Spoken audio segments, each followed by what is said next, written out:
The recording. I welcome everybody to this City Planning Committee meeting. Tonight we have present Alderman Briscoe, Councillor Harvey, Councillor Dutta, and we'll need to co-opt the Lord Mayor. So I do. Thank you, Alderman Briscoe. Those in favour? Aye. Those against? Items carried. Thank you, everybody. I'd like to also advise that the audio and video of this meeting is being recorded and live streamed to the community via the City of Hobart YouTube channel. If there's any elected member present who has not yet signed in to the meeting in accordance with our COVID-19 safe plan, please do so now. And if you could turn mobile devices to off or put to silent, thank you. That would be good. And I'd also like to acknowledge that we meet on the land of the Muanina people and pay respects to the traditional owners of this land, this island, La Truita, Tasmania, and pay respects to elders past and present. Now, do we have any apologies? Councillor Coates, thank you. And Councillor Barakis? I think they've both taken leave without paying for the election. We probably haven't had that recorded as yet. Oh, right. Yep, so you're saying he's an apology as well? Yep, thank you. So Alderman Barakis is an apology as well. Item 2 is confirmation of minutes from the 29th of March. So moved. Councillor Dutta, I think, got there just before you. Those in favour? Aye. Those against? Items carried. Are there any indications? Oh, there's consideration of supplementary items, and we do have some. Thank you, Alderman Briscoe. Those in favour? Those against? Items carried. Item 4, indications of pecuniary and conflicts of interest in any of the items tonight? No conflicts. Item 5 is transfer of agenda items. Any transfer of agenda items? No. Item 6, planning authority items, consideration of items with deputations. Can I have somebody move that? Councillor Harvey, thank you. Those in favour? Aye. Those against? Items carried. Item 7, we're acting as a planning authority, and this is under the City of Hobart Interim Planning Scheme. So we move to 7.1.1, 26 Fitzroy Place, Sandy Bay, partial demolition, extension, alteration, visitor accommodation, and we have via Zoom Mr Nick Masters as representative. So good evening, Mr Masters. Again, you have 5 minutes to address the committee. Thank you. Need to unmute. You're on somewhere along the line. You're on mute. Sorry, can you hear me? Yes, thank you. Thank you. In the committee hearing in August last year, Council agreed to defer a decision on this DA so the applicant could further consult and address the officer's heritage and parking concerns. It's a bit frustrating to be here discussing what, for all intents and purposes, is the same DA. I can't see any material changes. And so unsurprisingly, council officers have again recommended for refusal. It was also a bit frustrating from the last meeting and the inaccuracy of some of the supporting information that was included in this application. I went to the trouble of having the plans modelled for one of the dwellings to test the accuracy of the supporting artist's impression renders. And as you might have seen from my email this morning, the size and impact is massively different to what's fairly misleading in the artist's impression. I believe this bunker cabin is also the smallest of the 4 proposed dwellings. As the Senior Heritage Officer's report noted, you can see there's a significant loss of streetscape elements, including the mature ash tree that was left standing in the artist's impression. And my understanding is the dwellings are required to be subservient and complementary to the heritage area, but they seem to be more like a significant dispersed sort of motel style business. Council's development engineer was also not supportive in principle of the proposal. The applicant suggests that one Australian standard length parking space will be lost by the proposed 7.4 metre crossover.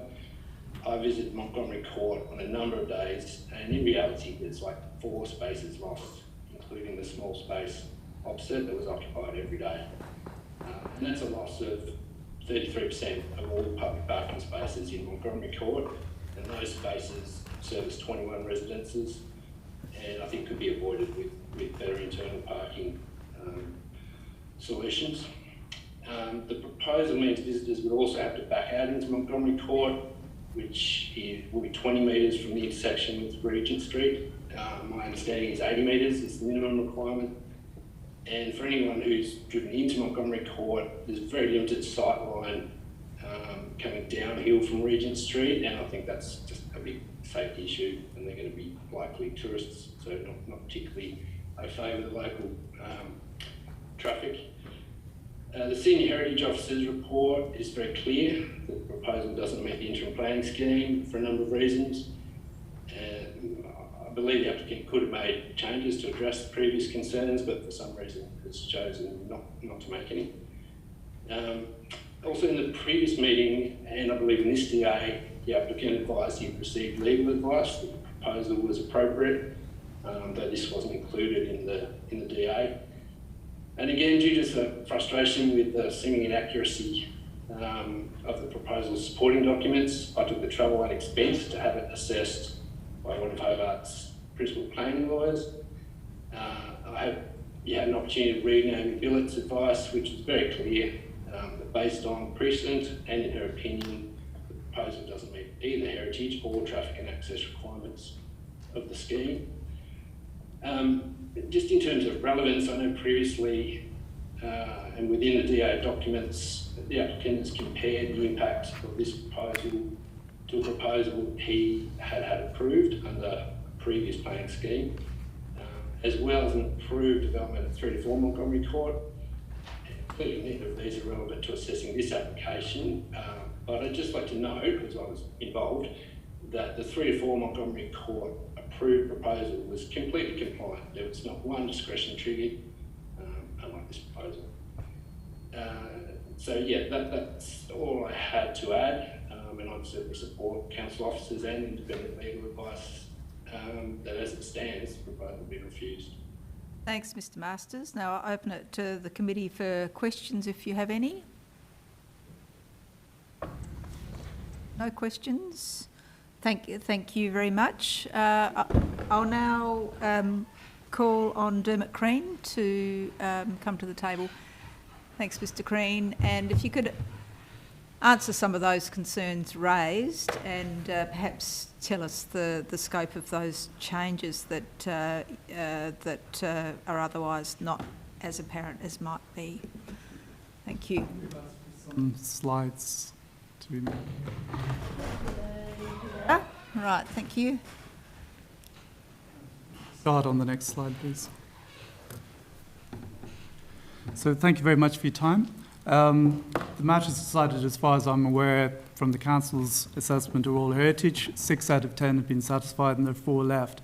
The reason we're here again is procedural matters that were explained in the assessment that the Council didn't advertise the parking report, so we've had to start all over again, but not through any of our fault.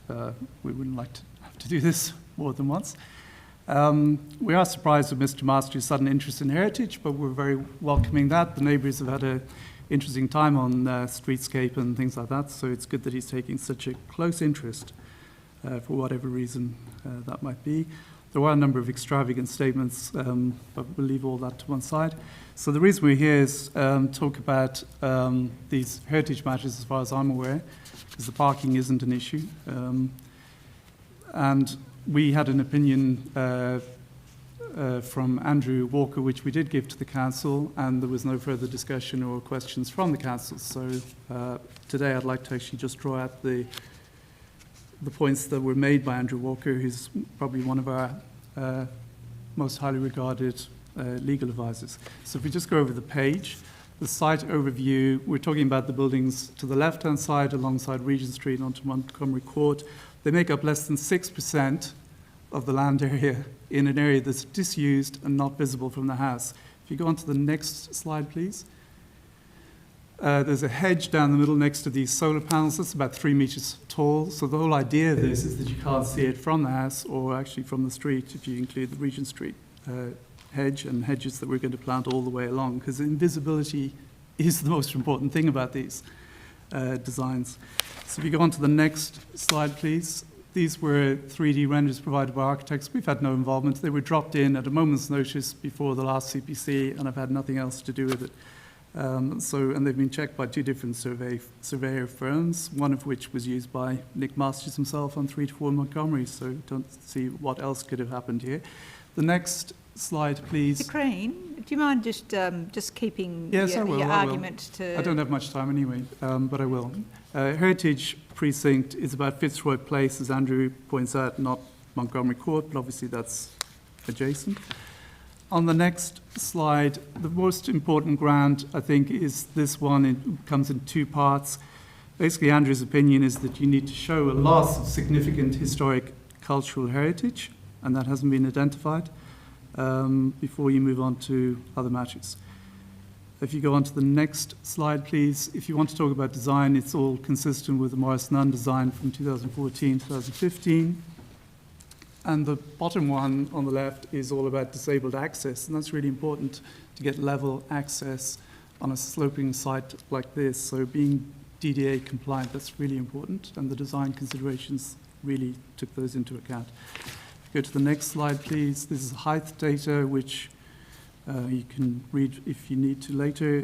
The next slide zones in on the 2014 editions. As you can see, it's compatible with what we're proposing.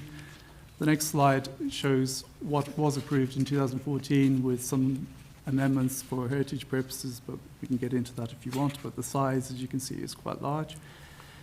Over to the next slide, then part B of Grant 1. This talks about the precinct and the streetscape.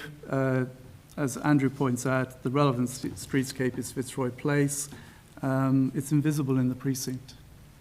Go on to the next slide. The next 5 slides, in fact, actually just show all of that. So we can just page through showing the streetscape. And go on to the next one, please. And the next one. There's Montgomery Court, and then on to the next. And then if we move on to the second grant, please, on the next slide. This is about the design being subservient and complementary, and I think it must be clear that it is. If you just move on to the next slide, the next 3 slides talk about complementary and subservient, so just move through those. On to the next one. And the next one. The third grant is all about being able to identify the fabric of the new buildings, and of course that's important for the Bury Charter, and that we believe is clearly satisfied. Move on to the next and final grant. This one's about the precinct and no detriment to the historic, cultural, heritage significance of the precinct. And as Andrew's pointed out, there is no such loss. If you go to the next slide, that just incorporates the points about the precinct. And then the final slide, basically in summing up, this is a modest proposal. It's compatible with what was designed by Robert Morris Nunn and his team. It's mostly invisible. It's entirely invisible from the house, and it's mostly invisible from the street, except the entrance to the final building next to the car park. We believe it ticks a lot of boxes in terms of public policy, using dwellings for visitor accommodation has caused stress in Hobart, so why shouldn't we encourage this excess land to be used in this way? It doesn't get in the way of residential dwellings, and it's been very well received. It deals with disability discrimination. It's a benign use of heritage, and TAS Heritage are in favour. Thank you. Thanks. Now, are there any questions from committee members? I've got one. Lord Mayor? So there was a query about the backing out of parking of cars into Montgomery Court, and that not being compliant with the Australian standard. The same traffic consultants did the work in 2014 for Morris Nunn, Jo Hart. She's one of the best in Hobart. She did all that work and she's very happy with it. It's no different from all the other parking on that street. And in fact, actually, the curious thing is about Montgomery Court is there's actually no buildings practically on the northern side except number 2 Montgomery. So that's actually quite unusual. Yeah, no, it was more the requirement that... Yeah, your it proposal satisfies would all need the to back out. requirements. Okay. Absolutely crystally clear. There's one space by Australian standards, as I understand it. There's one small space. I mean, the interesting thing about Montgomery Court is, if you talk to any of the residents, and Mr. Master doesn't live there, the issue is commuter parking. It actually needs to be more short-term restricted parking. I think that would be very much, so the ones that we're affecting are the commuter parking spots, not the visitor parking. Okay, and the other question I had was... Oh, what was it? Oh, the Heritage Council, you said that they were supportive. Yes. What's the... How did that Well, we had did you write to them? Or did you... we had visits along with the Heritage representative of the council. Oh, so they made a formal written determination? As far as I know, the way your process works, they're consulted and it's noted in the report that they're supportive. In fact, they're very much supportive of this compared to the 2014 approved scheme, DA. Because it's much more modest. It keeps I think the important thing about this property, because we care a lot about heritage, I can tell you. We've been in this house for 10 years and I'm going to stay there as long as I can live. The important thing, I think, about this is this property was in no man's land before we came along. No one wanted to do anything with it. We're actually going to keep this property as one piece of land. And whatever happens in the next 50 to 100 years, if someone comes along and says, well, we don't particularly like these buildings, they can just, they're pretty, I mean, they're pretty small buildings, but the whole idea is to sustain heritage. You give this property a purpose when we're not around. When we're gone. And as you probably know, heritage costs a lot of money. This property, it's over 3,500 square metres. In Government House, you've got 5 full-time gardeners looking after that kind of area. So we very much appreciate the gardens, and the gardens I don't think are in dispute because they've been signed off. It's not, there's no significant loss of landscape. So it is about sustaining and maintaining this heritage property. So, Mr. Crean, there's a number of reasons for refusal. So, do you refute all of those? You Yes. feel that? Well, on advice from Andrew Walker, yes. Right, thank you. And so there was no change essentially to those proposals. No, so we were drawings, just asked to resubmit. Sorry, if I could just finish. Yeah. So the drawings that were submitted in December they haven't changed essentially from the So plans. from December 2019, I think we added some 3D renders that were produced in the last CPC process, but there's no substantive changes at all. Thank you. Are there any further questions? Councillor Data. Thank you, Chair. Through you. There are 4 reasons for refusal, and I just want to ask you about the first one. It appears quite clearly that it does not meet the acceptable solution nor the performance criteria with regards to height, scale, bulk and form. Now, you haven't really convinced me otherwise from what I have read in the report. Well, my understanding is there are no acceptable solutions for these provisions, so they're all performance criteria. So that's the advice from Andrew Walker, that it does meet that, because in his view, and he drafted this planning scheme, his view, that you must first show a loss of historic cultural heritage significance to the place before you even start to get into the design, which in any event is compatible with what happened in 2014. So you must show that loss. And there's quite a lot of discussion about the aesthetics of the garden, which isn't included in the law. There's no provisions for the aesthetics of the garden. And in fact, as Andrew points out, the council accepts there's no loss of significant landscape elements under E13.7.1, 13.7.1 P6 and P1, 13.8.1 P1 and 13.8.2 P5. So in his view, you need to show that there's a loss of significant historic cultural heritage before you even get on to talking about the design. Just a follow-up, Yes. Chair, through you. Councillor So Dutton. just get a clarification. So you are convinced that this is simply a view, isn't it, presented? It's an alternative view. Well, Councillor Dutta, we approached this in wanting to look after this property. So when we went to Andrew Walker, I hadn't gone to him in advance of all of this, so I went to him and asked for his view to see if this is worth. I don't want to spend time on something which isn't worthwhile. It doesn't marry up with legislation. I don't want to be fighting some marginal legal battle. His view, without a question, was that this is entirely consistent with the provisions of the scheme, entirely. The whole point of when you do architecture and you add to a historic site, as you know, is you need to make it clearly identifiable. That's what we went through with Morrisnan in 2014. And the council provided a lot of input at that point too. So everything we're doing now is consistent with that, and it's very much subsidiary to what's going on in terms of the main house. And the whole point is it's invisible. That's it by design. We don't want to see it, and no one wants to see it from the street. You want to not know that it's there, and then it doesn't take anything away from the place. And that's been the purpose. Thank you. So if there are no further questions, I'll ask you to take your seat again. Thanks, Mr. Thank you. Green. And we have Ms. Waite here as well. Alderman Briscoe. Thanks. It is a complex application, but what would make it acceptable? I'm racking my brains to think what would make it acceptable. It's a hard question, isn't it? Because that's not what we have in front of us. Ms. Waite? Because, as Mr. Kroon has just said, there's no loss of heritage. The buildings are basically not visible. They are designed, so they're modern buildings, they're not ancient buildings. So what would make it acceptable under the heritage? What could you do to make it acceptable?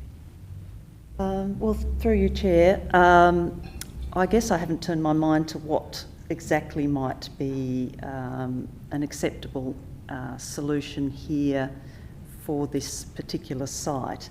I did come to the conclusion in my report that if the two dwellings on Montgomery Court, that's the Monty's Bunker and the eco cabins, were left out of the proposal at this stage, then the other works were considered to be acceptable. That is the new reception building, the relocation of the existing unit that's there on the site that's been swivelled around 90 degrees, and the other cottage, which is called Maud's Cottage, which is again sited over in that far corner behind the property known as 2 Montgomery Court. I think the issue with the two buildings on Montgomery Court, the eco cabins and the Monty's Bunker, is that they do present almost a solid wall of building, and I guess they don't actually address the street. They don't have any sort of street frontage. It's not as if they are trying to, I guess, contribute in any way to the building. They're really trying to disappear, I think, in the landscape. But they are still quite tall, and they're actually taller, both of them, by I think it's approximately 1.5 metres, 1.6 metres higher than the previous proposal. So they will actually sit up higher, but they'll also be a lot closer to the streetscape. So drawing comparisons, and I'll just deviate a little bit between what was already approved in 2014 and this current application is complex, because obviously we're dealing with another planning scheme and we're dealing with a very different proposal and that proposal involved the demolition of 2 Montgomery Court, that house there. The siting of this is very different.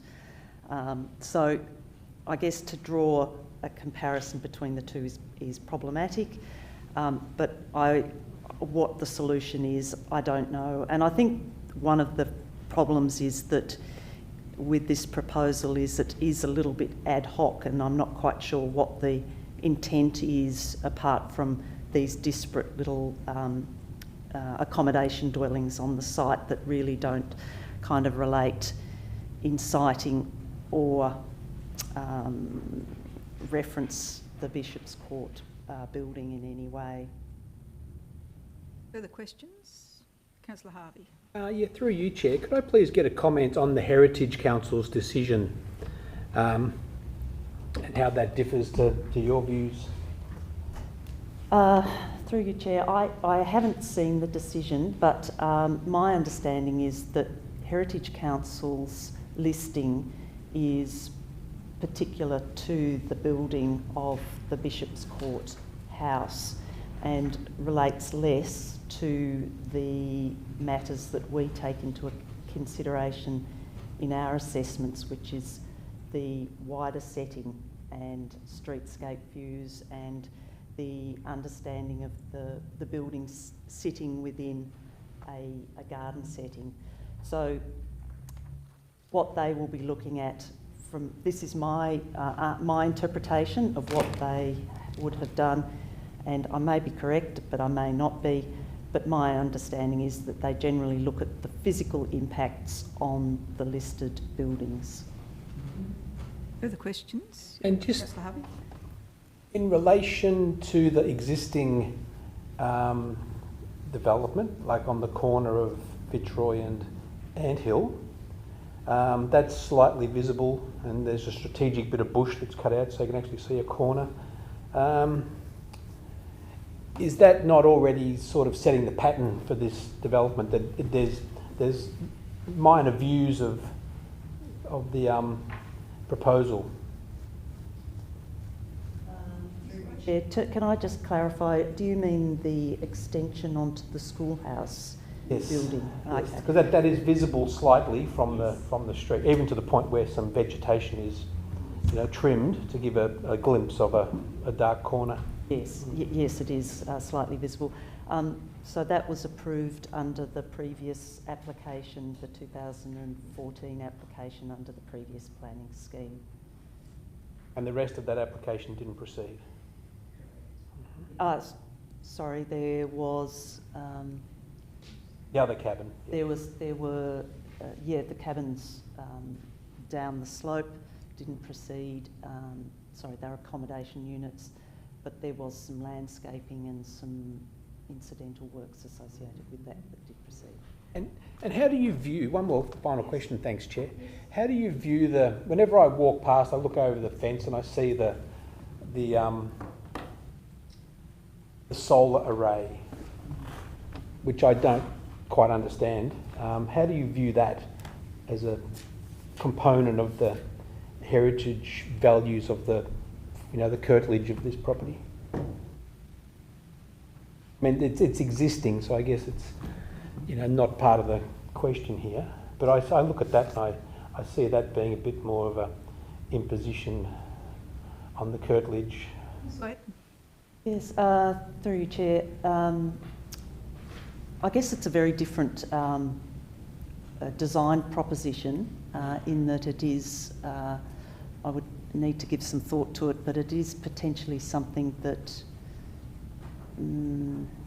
would be assessed quite differently under the planning scheme. If we were to look at that solar array, and yes, this proposal for the eco cabins is to go there and there's excavation in the site, but it is the overall setting, I suppose, of the Bishop's Court and the significance of it is to do with the building within an open garden setting with views across to set high on the hill, high on the landscape on the ridge with views across without any sort of minimal interruptions over that garden setting.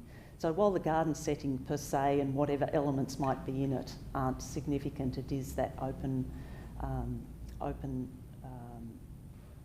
large allotment surrounding the house that is identified in the applicant's conservation report. Thanks, Chair. Any further questions, Lord Mayor? Yeah, I'm just wondering about the argument that the heritage precinct is really related to Fitzroy Place, not Montgomery Court. What's your view about that?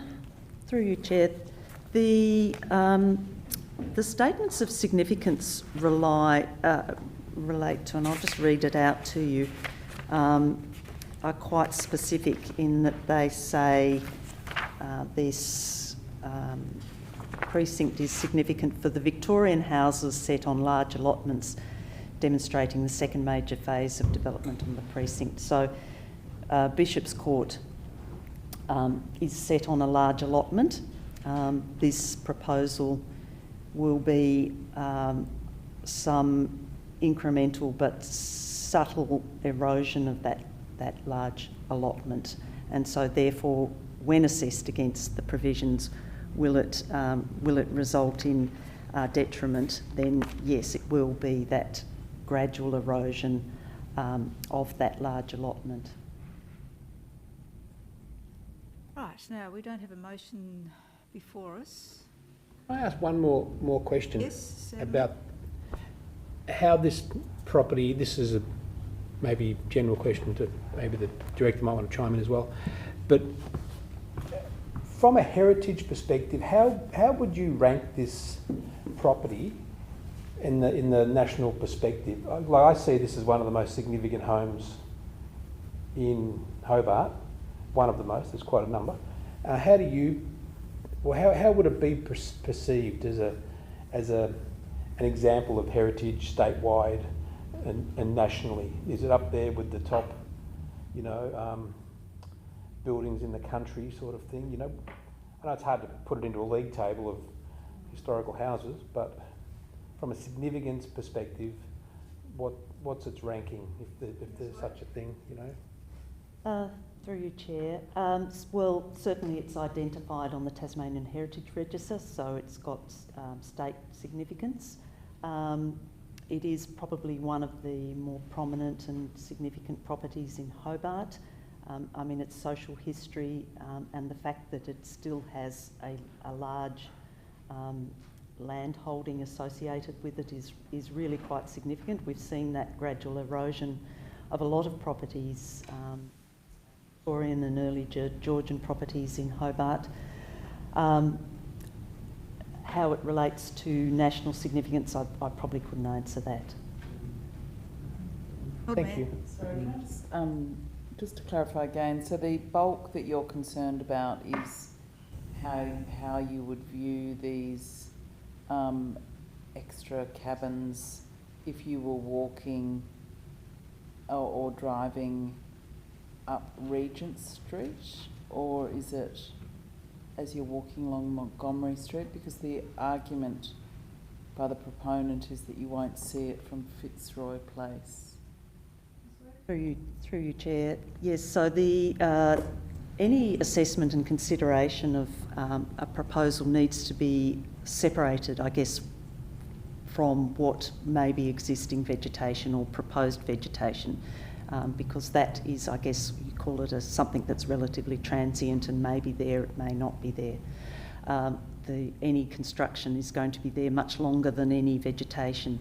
And yes, for sure, they could be elements that could be removed, but it's more likely that vegetation would be removed. So in terms of visibility, if we think about it in relation to the vegetation not being there, visibility will be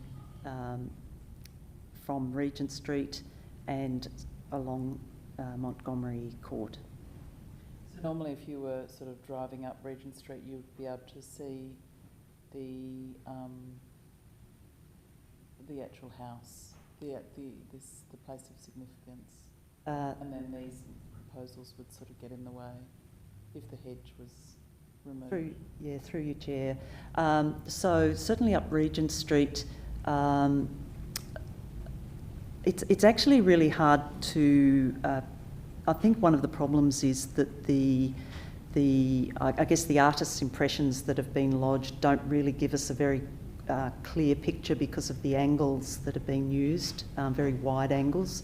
So it's really not a human eye kind of perspective. But in terms of obstructing, while it will be higher than what has been previously approved, perhaps from Regent Street, visibility of the Bishop's Courthouse will still remain, but you will see this, I guess you'd call it a low block of buildings, if we think about it in terms of there being no vegetation. All right. Can I have somebody move a motion, please? Or if I could just ask another question, Chair, I'm sorry about this. So if we had a condition of that vegetation had to remain, would some of your concerns be alleviated? Yeah, I'm not quite sure So how that could be achieved. Well, you're saying you've got to assess it with no vegetation, but if we made the condition that the vegetation were to remain, then that would, because I think you said just a moment ago that you have to assess it without the vegetation there, but the vegetation does hide it, essentially. Could we have a condition that the vegetation must remain of the same height? So therefore, it would never be a problem of you actually seeing it without the vegetation. Do you understand the point I'm making? Through you, Chair. Yes, no, I understand what you're suggesting there. What I'm saying is that we have to consider it as if there were no vegetation. I think the intent is that the vegetation is there and remains there, but in terms of assessment, we have to consider it down the track as if perhaps that vegetation, for example, were to die or be cut down. So So, that's what I'm saying. If we conditioned it that the vegetation had to be maintained by plantings, if the plants have come to an end of their useful life, that there always has to be that screening by vegetation. Could it be a condition of approval? Approval, that's what I meant, yes. Is what Alderman Briscoe is suggesting. through you, Chair, I think the issue may be that the vegetation, because it's not significant vegetation, could be removed without any, they may be exempt, my understanding of the scheme, and I may defer to Ms Aby or Mr Noy for that answer to that question. I should ask the question. Yeah. Thank you. Thank you. And I've just, so the conditions, there are 4 reasons for refusal. You feel strongly that those would hold in any sort of argument at the tribunal? Yes, I think so. Now, did you want to ask that question? Yes. Yes. Is it possible, if the concerns is that in the future the vegetation may not be there to screen these cabins, to make it a condition of approval that the vegetation must remain in similar size and so on? Can we have a condition like that as a screening condition? Yes, by all means, you could. All right. Now, do we have a motion before us? Look, Chair, I'm in 2 minds about this. I think it's a great looking proposal, but we're also looking at one of the the state's most significant properties as well, and we've also got an officer's recommendation for refusal. So at this point, I'll move the officer's recommendation. Thank you. Further discussion? I know it's Alderman the Briscoe. numbers won't be here, but for the sake of the record, I'll foreshadow a motion for approval with an extra condition of vegetation must remain for screening purposes. Look, I understand the desire to have development on this site, but I just can't go past the strong recommendation with 4. I mean, it's rare that we have 4 reasons for refusal or on heritage, but this is such a significant site, so it's very hard to accept it and to accept any sort of application and recommendation as for approval. So I'd be concerned about what we might be doing in that situation. Did you have something to add, Councillor Dutta? Thank you, Chair. I mean, I am struggling as well, but I have difficulty putting a counter argument against the recommendation from the staff. So I would support that motion. Thank you. Lord Mayor. Look, I'm also struggling a little bit with it. I'm obviously sitting in on the committee, and I don't see all of the range of nuances that you do with a lot of heritage proposals. But I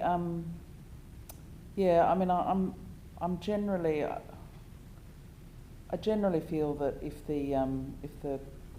the cabins are sort of tucked in there in that sort of sloping area down next to Regent Street, and the main part of the Victorian garden really that sort of embraces and envelopes the house is retained, then I actually don't feel that it's such a bad proposal.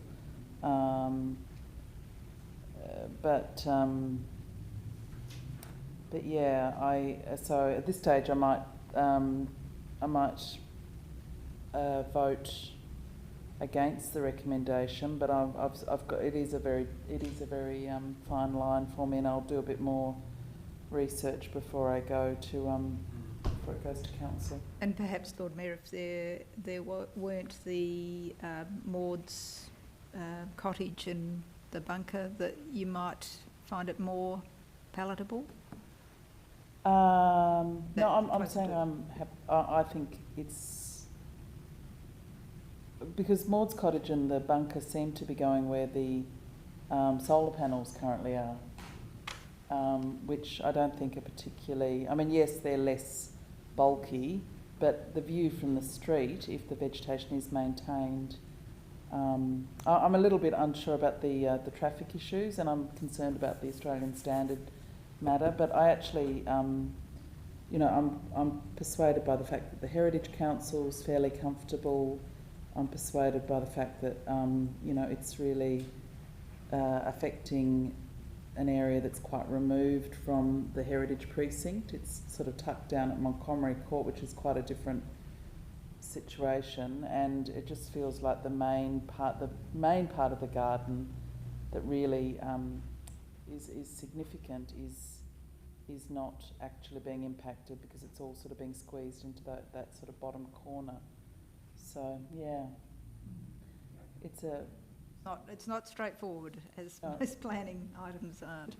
Okay, so we have the motion before us. I'll put the motion. Those in favour for refusal, say aye.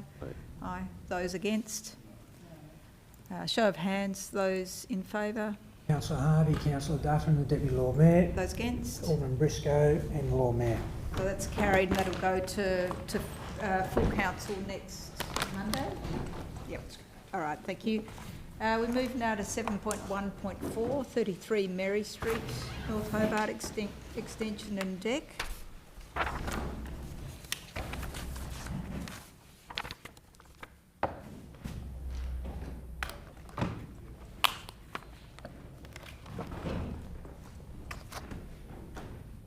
And if committee is of the mind, after we've heard the representations, we might just go to the supplementary item on Bathurst Street, because we have Choi doing the modelling. So that we'll ask somebody to transfer that once we get to it. Oh, so the modelling is for what, sorry? 125 Bathurst All Street. right. But that's after the representations.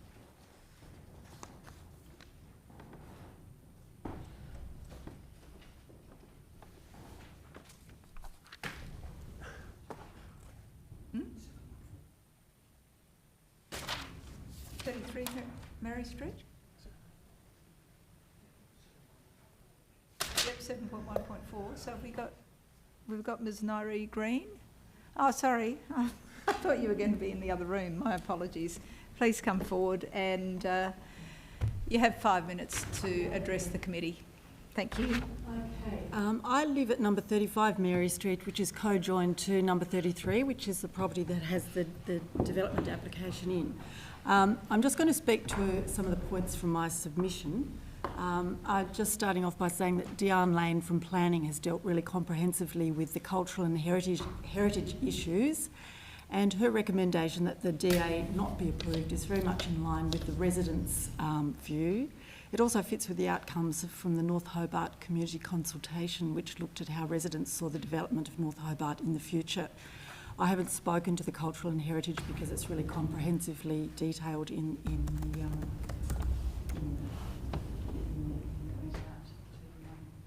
many of us are long-term residents and have stayed in Mary Street because of the community and heritage feel there.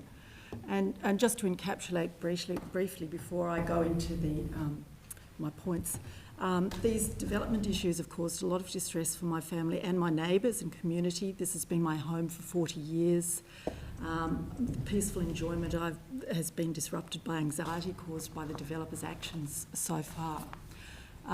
Starting off with the development application, it's full of mistakes and it seems to have been prepared in a fairly shoddy manner. The age of the building, for example, which was built in 1885, it's a co-joined terrace house, was described as being built in the 1960s. 2 photos depicting my rear yard in relation to the amenity of sunlight, which said that I don't get sunlight, are actually not even pictures of my house. The 1% increase in the size of house in relation to the 135 square metres of the proposed development is very inaccurate. It's worryingly inaccurate and dishonest, and it actually seems to be indicative of the owner's general approach, unfortunately. The proposal is also inconsistent with various provisions of the planning scheme. For example, overdevelopment of the site and unreasonable impacts on residents during the building. There's loss of amenity due to siting and scale, loss of sunlight, overshadowing private open space, and again, the wrong picture has been provided by the architect as evidence. The building is also outside the prescribed building envelope as stated in the planning scheme. I wanted to talk about now the landslip.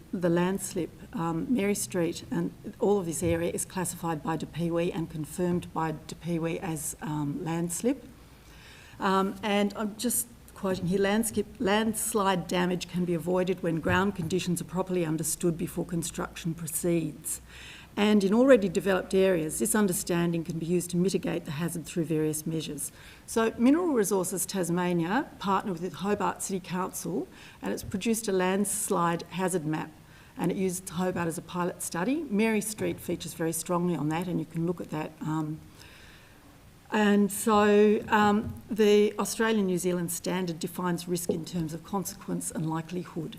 So the proposed extension at the back of the house of 33 will require extensive excavation into reactive clay in designated landslip area, as documented on the LIST public website. The rumpus room is partly below ground level, and the development will require a substantial excavation of rock and clay. The limited access to this area also will make excavation difficult, dangerous and severely on the residents of Mary Street, particularly number 31 on the opposite side. 4 years ago, structural damage at 27 Mary Street resulted from inappropriate construction at number 29 in a classified landslip area, again as confirmed by DPWE. This provides a precedent which should place a duty of care, I think maybe with Hobart City Council, to ensure that this situation isn't repeated. So far the next point, structural issues at number 35, my property caused by illegal work in 33. Substantial cracks have appeared in my party wall and other areas of 35 since the removal of the sandstone block foundations from under the house, which has been replaced by concrete hand mixed on site. I was advised that this is not proper structural concrete. Since that happened, I've got large cracks in my party wall. The architect, Paul Lan, when I spoke to him, told me it was because of climate change. So the development is supposed to be a rumpus room. The which it's the addition of a rumpus room and garden roof deck at 37.5 square metres. I spoke with an architect who told me that the designation rumpus room is often given, and given these very large dimensions, generally means it will be used for something else, and I just have concerns that maybe more accommodation. Another concern, pedestrian vehicular access during construction. Pedestrian access is likely to be impeded for lengthy periods by the movement by earth-moving equipment, building equipment and materials. This has already happened quite a bit in our street. It's been blocked by the developer, who sometimes parks his van across and won't move it when asked. You'd like to summarise if you've... Yep, okay. So, yeah, I'll just stop there. So there's the problem of noise and vibration, which will be 5.5 of a metre from my back door if it goes ahead. Loss of privacy and the amenity of sunlight. Just the last point, I guess, is that the worrying concern of precedents. So, so far the developers at number 33 have disregarded building industry regulations, Hobart City Council regulations and processes, as well as stop work and compliance orders. So retrospective fines, threat of litigation have not provided the negative sanctions necessary to impede the developers' continuing disregard for planning and building regulations. Electrical and plumbing work has been done by the developers independently of any of the relevant regulatory authorities, and they're currently under investigation by CEPU, Building the Union. It's probable that the developer will continue the historical practice and do the electrical and plumbing work and other trades himself, which is what he's already done so far. This sets a worrying precedent for further development, I think. And would you like to finish up now, and we can ask questions that you might have? Can I just ask to put two questions? Firstly, how will the developers be made to comply with planning and industry regulations and not continue on with illegal work practices given their historical context? And also, does Hobart City Council have any strategies to uphold due process as well as building outcomes that accurately reflect the development application? Thank you. Thank you. And I think those questions, you've probably been in touch with the officers as well in relation to some of these compliance issues, I take it?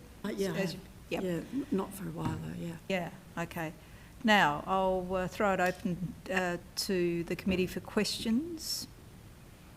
Any questions? Lord Mayor. Thank you. Just you spoke briefly about a previous case. Can you just expand on that briefly again? It was a blue house development above the southern outlet. Oh, I see. So it wasn't in Mary Street? No. Okay. Oh, do you mean about prior breaches or whatever? Yes. I think you mentioned a previous situation in Mary Street with the landslip. Yes, it was another conjoined terrace further down, and so the house on the lower side was given planning approval to build quite a large, to build an extension on the back. And again, this is in the landslip precinct, and this caused landslip on the house next door on the terrace. So I think Hobart City Council intervened there, and they were made to take out insurance, and they had to rectify damage. They had to actually spend a lot more money to actually shore up the damage and prevent further damage. So that's a similar situation. It was a terrace house. Yeah. Okay. So when was that? Do you know? Sorry? Do you know when that was? Yeah, that was would have been 4 years ago. Oh, okay. Further questions? Alderman Briscoe. Yes, what you've described is a very worrying situation. I feel for you, really. The Hobart City Council has managed to stop all works on site at the moment? Or? Yeah, so possibly this... I think it has stopped work orders, but they don't always stop. They quite often are there very early in the morning and doing things.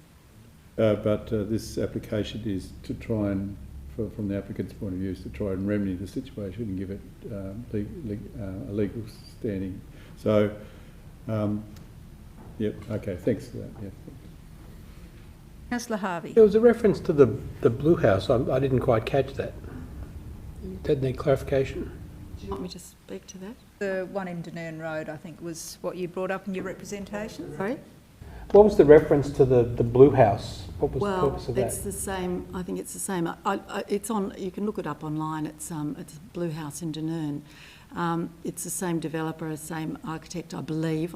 Don't quote me on that, but there were. I think the Hobart City Council entered into a 5-year litigation with the developer there, and the worrying precedent for me, and I think it should be for you guys too, is that developers now, it's the word spreading, that you just factor the development costs into, the fines, the retrospective fines as part of the development costs, and it's a bargain still.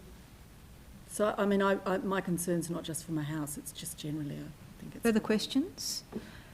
My question's around, those blocks on Mary Street. This one in particular is quite steep. Have you had any sort of landslip on your property previously? There's always, look, it's built on, I can't remember the technical name, it's very expandable and contracting clay. It expands and contracts over time. I've been there for 40 years and there's always a little bit of movement, but I'm really familiar with what happens there. But I've got fairly substantial cracking in places I've not had before. And that actually has happened since the sandstone block foundations have pulled out, which are on the lower side of the house, and they're stacked up by the side of the house still. You can see them. Mm. And your place is to the south of the development. Is there any sort of overshadowing that is likely to occur with this application for you? Well, they say they've stated in their DA that that my back area doesn't get any sun. Well, that's actually not the case. I mean, there are lots of plants and things in there. I grow tomatoes, all sorts of things. So that's not the case. And as I stated, the pictures that are provided as evidence are not actually even my house. Okay, it can be easily substantiated. So you're concerned about the information that has been provided as part of this development application, and I think we've got another development application with similar concerns from representatives on this evening's agenda. Okay, all right, so if there are no further questions, I'll ask you to take your seat. Thank you. We'll ask Ms. Emma Methorst to come to the table, please.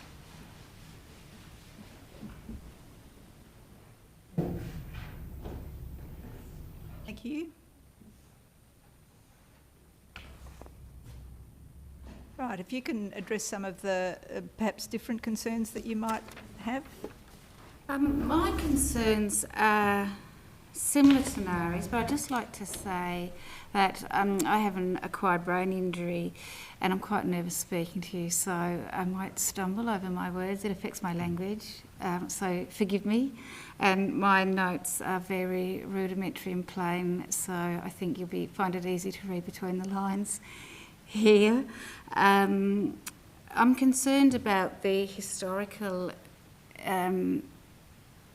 based on the history with the people at 33, and even given their time while they've been working at 33, I'm deeply concerned that with this development that will continue, that we will be unprotected, as I feel we have been.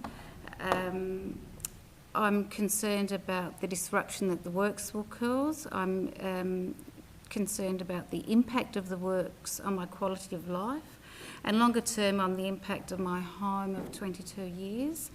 The destruction of the quietude and seclusion I currently enjoy in my backyard. I love my street, I just love my neighbourhood, and I'm concerned that,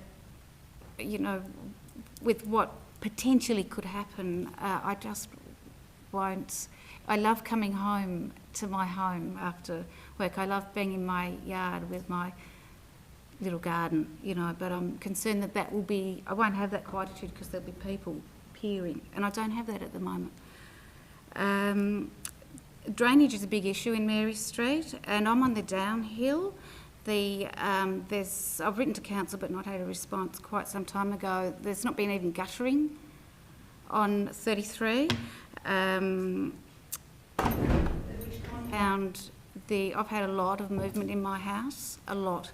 And there's some issues with my house already which I'm having addressed, but I'm concerned that any works that go on that aren't regulated, I'm concerned about their impact. There are no satisfactory drain plans, which needs to be addressed.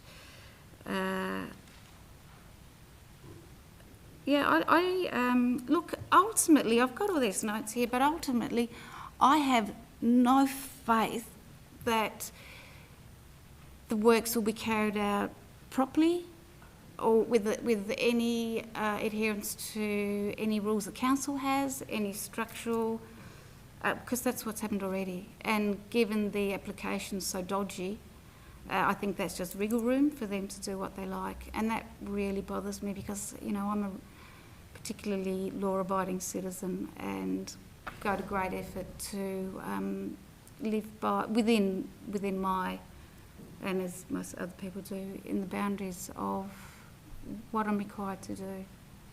So sorry, that was really short. No, that was fine. That's, I think you got your main points across. Do you have any questions, or do you understand what I'm saying? Was that, Yep, it was brief, that was it was quite very clear. brief. We'll open it up to questions now. So are there any questions?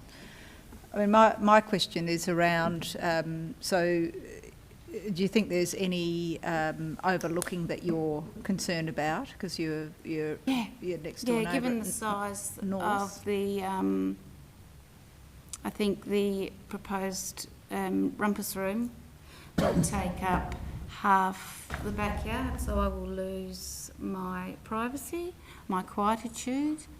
It says that it won't, but there's a discrepancy there.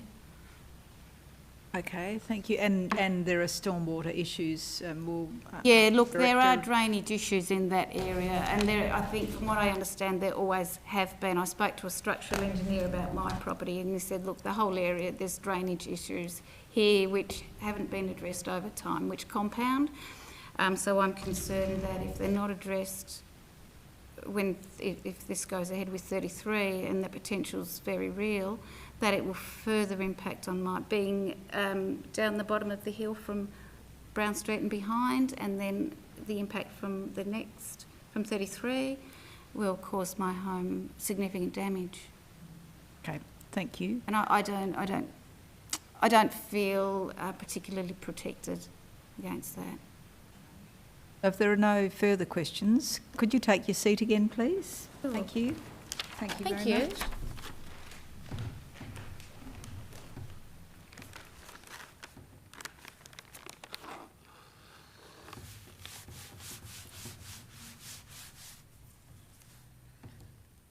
And I'll now call upon Paul Lan and Xiaomai Zhang to come to the table, please.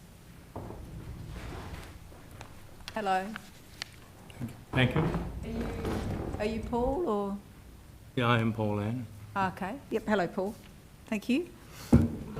So if you could address some of those concerns raised by the deputations and also present your position. Thank you. So you have 5 minutes. Would you like me to address the structural possible landslide problem?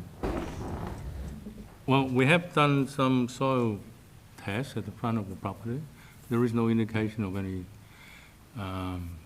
evidence of land slip.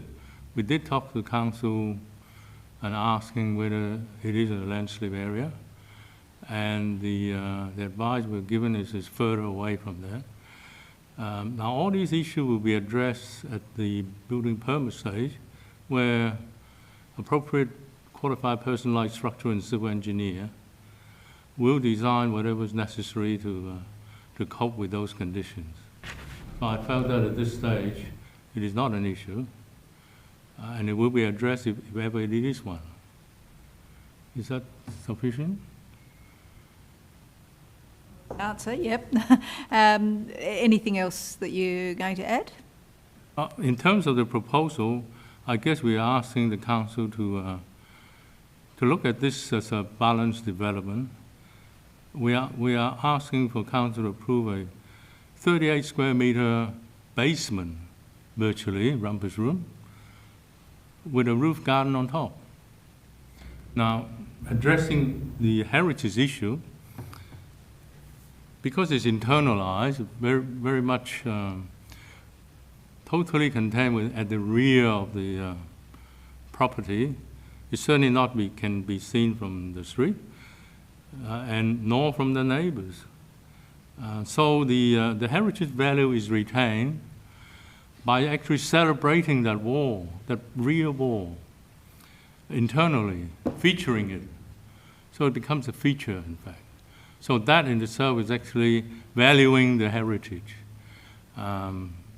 proposition side. I'm really concerned about thinking what is best for the building itself. It is collapsing, it is very much run down, and this project will give it that turning point to change that current state of wreck and ruin to its recovery and restoration. Now, there's a lot of details and so on, which was listed and saying it needs to be resolved, and it will be resolved and can be resolved. And my client is quite willing to cope with that, amend it as necessary to come to a mutual satisfaction. Why didn't we do that before? Because we were only told at the very last minute that the council rejects the proposal. Had we had that conversation much earlier, we will not be here talking about it, because it will be, I would think, and because it will, all those things will be resolved. Now, are we going to prevent this restoration process because of a basement, rumpus room, and a garden on top? The building has been in ruin and neglect for many, many years. And where is that outcry? Where is that concern of loss of heritage values for so many years until now? And we can correct all that, we can come to terms with it and embark on a new life for the building. And that is my push towards getting council not to refuse it. We will amend it, we will come to some sort of mutual satisfaction. That's all I'm asking the council to consider. Thank you. Thank you. So there are no internal works that we're considering tonight. It's just the rumpus room at the back, which is sunken with the garden. We're not considering any sort of development within the building itself. My engagement is restricted to the rear section only.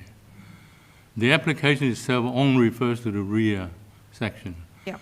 The front part of it is, I think at the moment, is under litigation or some process, which I'm not involved at all. So I'm merely asking, let's start the process of restoring that heritage value as we all wanted to retain. Let's start that process and make a turning point and make a start. And so you're suggesting that there are no geological problems with excavation in relation to this that you can see? Well, we are not aware of it. We have done some preliminary queries and so on. There is no indication of it.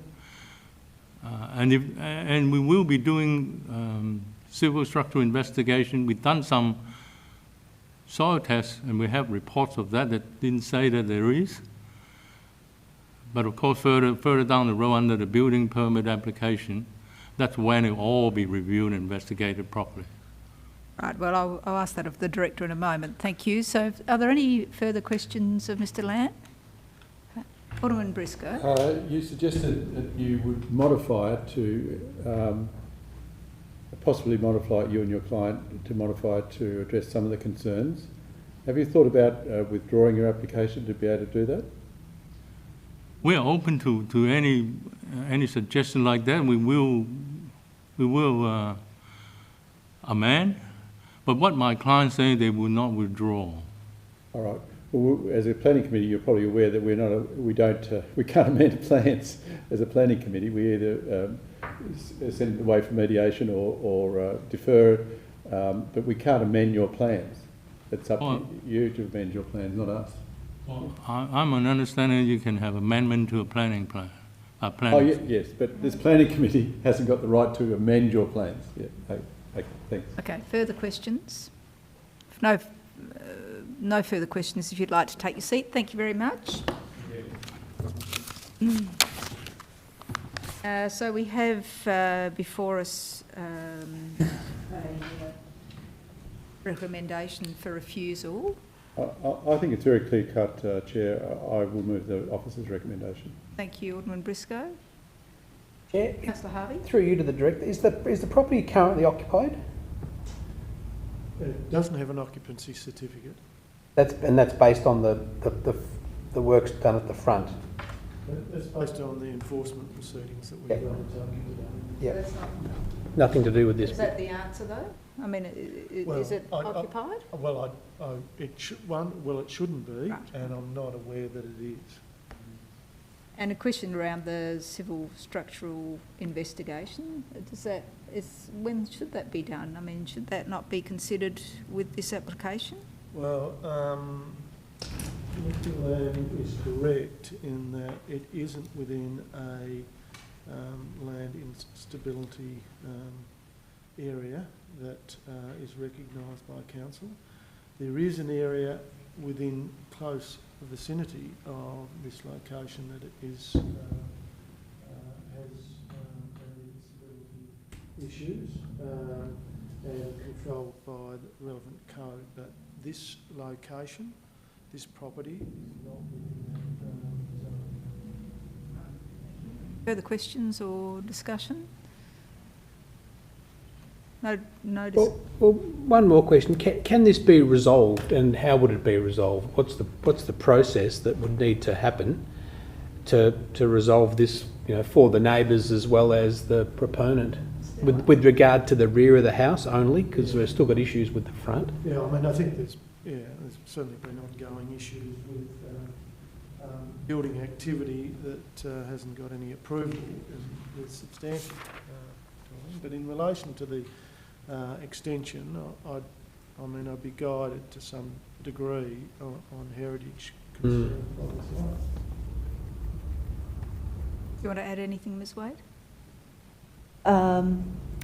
So I have had a conversation with the applicant about, I guess, a redesign that would be certainly more acceptable and reducing it from a room with a deck on top to just a simple room addition. So that has been, proposition has been put to them, but I don't believe that they wish to pursue that, but maybe they will.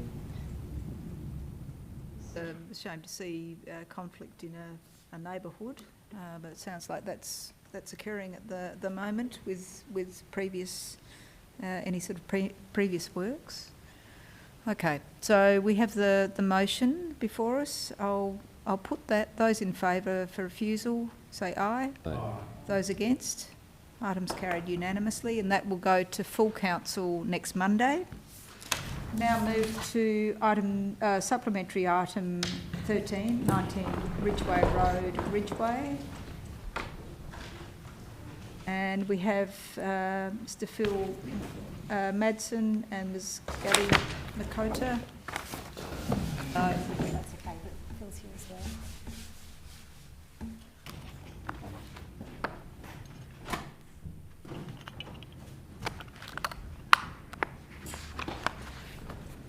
Right. Now, if you'd like to make your points, you have 5 minutes to do so, and then there'll be questions afterwards. Thanks for giving us the opportunity. So I'm Gabby McCatter, and this is my husband Phil Madsen, and we're the owners of the property at 56 Hall Street, which adjoins 19 Ridgeway Road. In our representation, we detail our concerns with the proposed development, including boundary setback back to the south of just 3 metres, which is much less than the acceptable solution of the 10-metre setback, which is specified in the Rural Living Zone Planning Scheme. We additionally asked for a condition to include cladding along the southern boundary wall of the proposed development to minimise the visual impact, and it's this request that we'd like to focus on today. However, first we'd like to make a few general points about setbacks, if that's okay. So the performance criterion 13.4.2 P1 states that building setback from side and rear boundaries must maintain the desirable characteristics of the surrounding landscape and protect the amenity of adjoining lots. So in justifying the reduced boundary setback, Council Planner Richard Bacon provided examples of parts of nearby properties that do not meet that 10-metre setback. However, these examples have reduced setbacks due to a range of circumstances that are particular to each case. An outbuilding at 56 Hall Street, for example, which is quoted in the report as being only 1 metre from the boundary, was constructed on the same footprint as an existing structure and also mirrors a garage on the neighbouring property similarly close to the boundary.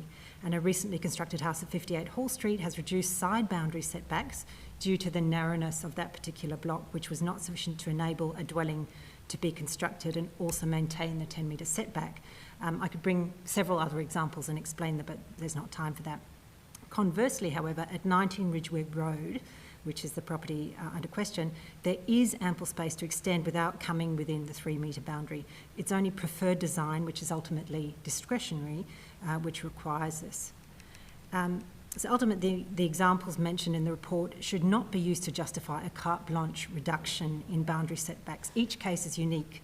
And if precedent can always be used to justify a reduced boundary setback, then why have the requirement in the planning scheme at all? Planner Ben Eichen, in our conversations with him, has mentioned the concept of setback creep, those were his words. As the proposed development is recommended for approval, it may then be used to justify future developments even closer to boundaries.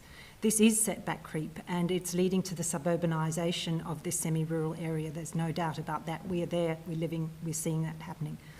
So I'd like to ask the councillors today, will you support houses in Ridgeway in the future 2 metres or even 1 metre from their respective boundaries? And how will this then uphold the performance criterion 13.4.2 P1 and maintain the desired future characteristics of the area as stated in the planning scheme? We have been advised, however, that despite all of this, Council will approve the development with the current proposed setback of 3 metres.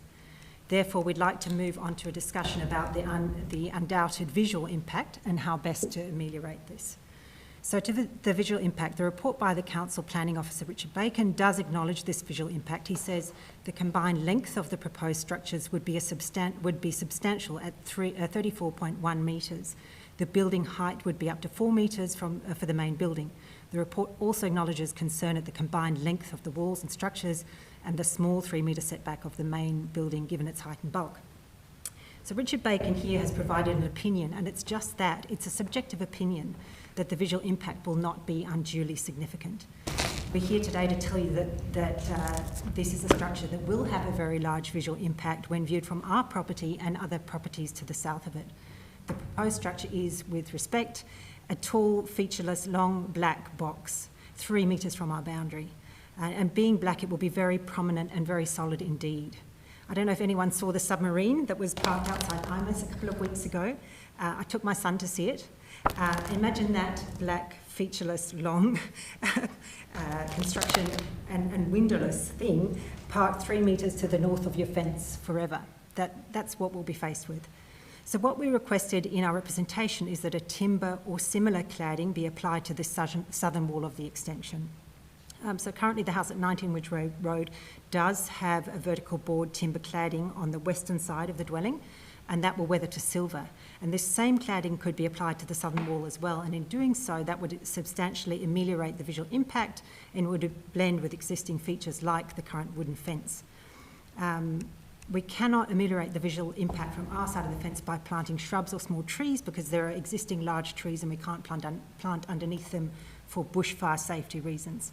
So timber cladding would be a good solution, one that's sympathetic to the area and a good compromise, allowing the applicant to complete his extension without alteration. We'd please like to ask the committee members present to make this a condition for approval of the project. And so just to sum up, whilst we understand the support our neighbours' need to construct a larger dwelling, we do strongly feel that the proposed development will have a disproportionate impact on our own property and the desired future characteristics of the rural living zone. We respectfully request that the Council listen to these concerns, which are not held just by ourselves, and if we are to maintain some of what is special about areas like Ridgeway and other very unique parts of Hobart which do exist, we really do need to stand up for our values and what we believe in, even though sometimes it's hard to do this. All right. So thank you for listening, and very happy to take your questions if you'd like to. Alderman Briscoe, we'll start with you, then thank you. Councillor Data. Thank you for all that, and you managed to get through those points very well. So at the moment, it's set, their application says 3 metre setback. What would be the desired setback if we could pursue that? Well, in our representation, we asked for an additional 3 to 4 metre, 3 to 4 metres, I think we said. So about 7 metres. Well, okay, so we've recently on our other boundary had a house approved and built at 58 Hall Street, which is 6.4, I believe, metres from our boundary. I included an image of that in our submission. If you look at that image, it looks incredibly close, and yet it'll be more than double what's currently proposed. Yes. And in that rural living zone, it seems closer because it's not in keeping with the zone, you know. So we are aware of what 6.4 metres looks like in terms of closeness, and 3 metres, obviously half of that. More than 6.4 metres would be great. So that's why we were asking for an additional 3 to 4 metres setback. Shortly, I'll ask the officers a question. A final question, I think, from me. This seems to be one that could be subject to mediation or an attempt at mediation.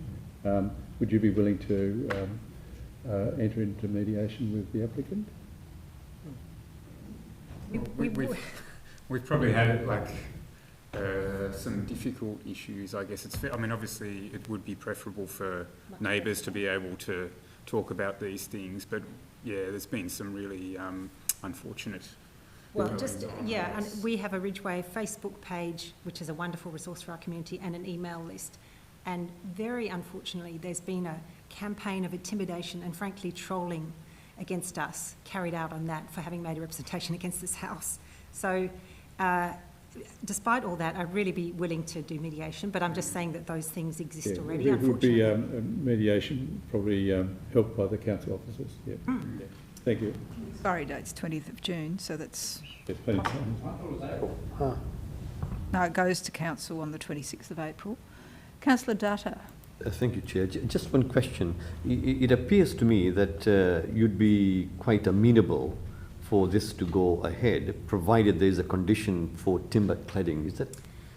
Thanks for your question.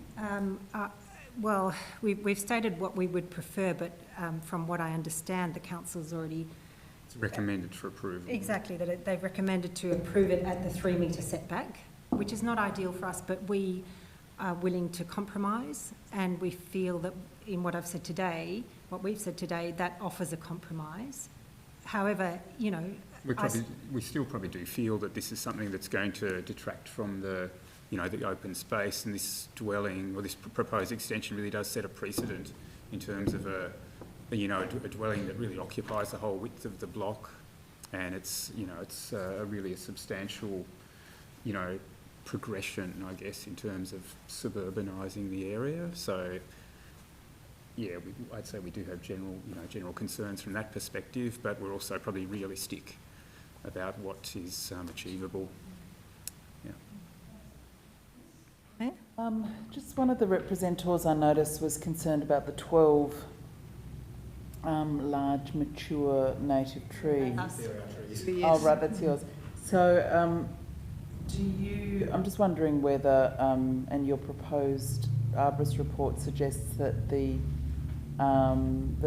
current setback, if there were earthworks done underneath, could have a detrimental impact on those trees. I mean, given they do provide you with some sort of screening, it seems like we have to. It would be sensible to try and avoid damage to those trees. And more than that, there's also a potential safety issue in the arborist report that's referred to there. stated that if the structural roots were Zone. impacted, the trees could become unstable, and we get very strong southerly winds. That would mean those trees would fall onto the proposed new structure, and that would or then, the other direction, yeah, northerly winds, and the pressure would then be on in years to come to actually remove them because of concern about that. So I can see that, like even did your arborist's report give any sense about how many extra metres setback might help?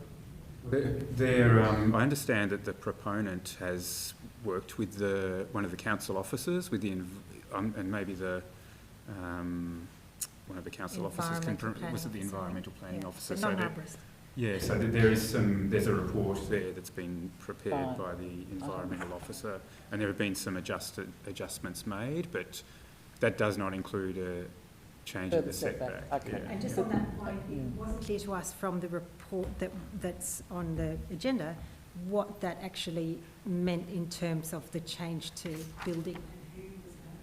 Who would police? Who's answerable, basically, for dealing with those tree roots. And I think it is a serious safety issue, no doubt, given that the particular winds that we get there. It'd be awful to see that house built and then a couple of big trees fall on it, or, on their kids in the yard, or our kids in the yard, depending on which way the wind's blowing. So presently, how far is your house to the boundary fence? On that side, that's our northern side, and we're about 13 metres. 13 metres. Right, and then you've got quite an expanse between you and the actual house, the current house. Yeah, so the current house is also probably set back greater than 10, so it's probably a similar distance, yeah. At least, I think, yeah. All righty, okay, if there are no further questions, could you take your seats again? Thank you very much. And I'll start with you, Alderman Briscoe, then Councillor Harvey. Thanks, Chair. Probably very similar questions to my colleague over here. Is it possible to increase the setback, have a condition of increasing the setback without tantamount being a refusal?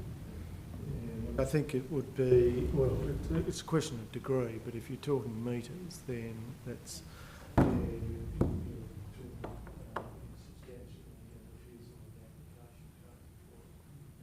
It's 3 metres to me, whilst there are examples of closer in this rural living area, it does indicate, as the representative just said, an erosion of, slow erosion of those special things that Ridgeway stands for. Is there time for an attempt at mediation? I know the applicant isn't here tonight, but although not here tonight, is it possible is there time to have an attempt at mediation? Look, I understand that we have got... 20th of June is the expiry date. 20th of June, so there would be sufficient time to engage with the applicant. And the third question... So you've had difficulty getting hold of them today, or they're just out of town at the moment? I did actually get the owner today. He declined the invitation. Okay, I've got sorry. a third point, sorry, yes. Chair. Keep going. Third point is, can we condition, if we don't go to mediation, can we condition the cladding to be timber? Well, look, you could. What the justification under the scheme is might be challenging to sustain that in an appeal. But it is possible. It is possible. You would need to be able to justify it, and what I'm saying is, as officers might have difficulty in justifying a change. The black colour is recessive colour, but having said that, the applicant may be prepared as a compromise to accommodate that change if there is goodwill on both sides to come to some compromise. It seems to me that we should attempt a mediation, and that could be the solution. That could be the compromise that we're offered. And if we can only try, can't we? So I'm willing it later on, after everyone's discussed, to move for a deferment. Sure, Councillor Harvey. Yeah, basically I had similar questions, whether or not we could condition the cladding, and also the acceptable solution for the distance between the properties is 10 metres, and the performance criteria has been argued to be met at 3 point something. You know, so it would be up to us to challenge that performance criteria if we disagreed, and then it would be tested in a tribunal, I dare imagine. That's correct. Yeah. And we don't have any capacity to, other than through arbitration or through what's the correct word? Through mediation. Yep, to argue for a bigger setback and also to look at a different treatment for the cladding. So I guess they're the 2 points that we would like to go to mediation if that's the will of the committee. But I'd be happy to support a mediation session and hopefully better outcome might be achieved. And that would require, and I'll leave it up to Alderman Briscoe that would require a deferral motion, which we're able to do because we have the time frame to bring this back to council for the next next round of planning in 3 weeks' time or 2 weeks' time. We would have sufficient time for 3, 4, because it's in June that it expires. The whole month of May to Yep. the rest of this. And I guess there is precedent for getting better outcomes through mediation. That's happened on numerous occasions. So I'd be inclined to support I'll allow you to move that to see if we can get a better outcome. We might hear from the Lord Mayor first. Lord Mayor? Look, I just want to check, the mediation will be council supervised? That's correct. I really would like, I think it is, I mean, obviously the staff's view is that the performance criteria can be met with a 3 metre setback. I mean, what do you think the staff would argue that we couldn't sustain an argument for more like a 5 metre setback? Because I'm just sort of thinking, it seems if 10 metres is the acceptable solution, why couldn't we sort of go to 5 being the sort of halfway point? Because this is not about the acceptable solution. No, I know, it's about performance criteria. Yeah, so it's about the performance criteria. Don't get caught with the acceptable solution. That's been tested before, that you can't use the acceptable solution as a basis for performance outcome. What we're saying is, under the performance criteria, the proposal is satisfied.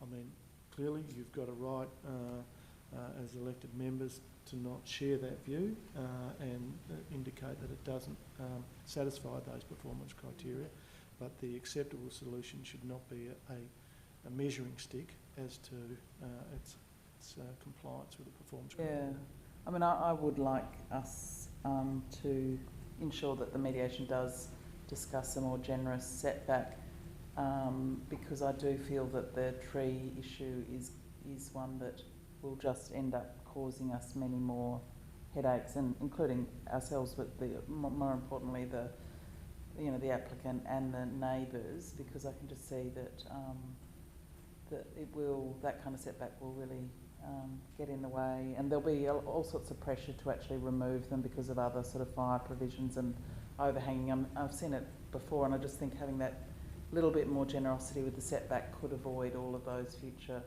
problems. But that probably doesn't come into a judgment call from the staff's perspective, but from my perspective I think it does. But yeah, so I'd hope we could cover that in the mediation as well. I think just in relation to the setback, I think the applicant has been fairly clear in their response to wanting the matter as proposed determined, but we're here to sort of respond to the decision that we'll go back to the applicant in a mediated sense to explore whether there is scope for greater setback and also the treatment of that sidewall. Councillor Dutto? Just a clarification, Chair. So do we have to have a consent from the applicant in order to defer this? Or? That's not, no. Or to go into conciliation, it has to no. be two parties. They could say no, and then it would be back to us. Yeah. So okay. So I think if I move that deferral motion for the reasons that we've outlined, and to bring up possible setback and a different cladding. Thank you. Okay, I'll put that. Those in favour? Those against, items carried. So that you'll hear from council officers in relation to what we can organise. Thank you.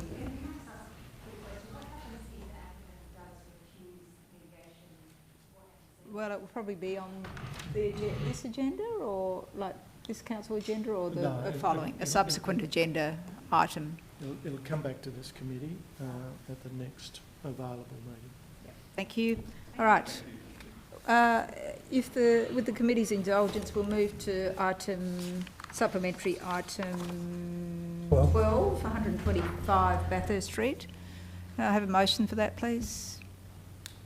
Thank you, Councillor Harvey. Those in favour, those against, items carried. Thank you. Right, so we have some 3D images. Are there any comments that you want to make, Mr. Noy? Yes, well, this is the second significant proposal for this site, and I think it's fair to say, from a design perspective, it's and UDAP would concur that it's a much improved built outcome than the earlier proposal. It is slightly higher by 4 metres, but much improved stepping and setback from side boundaries, and integration within the streetscape more broadly.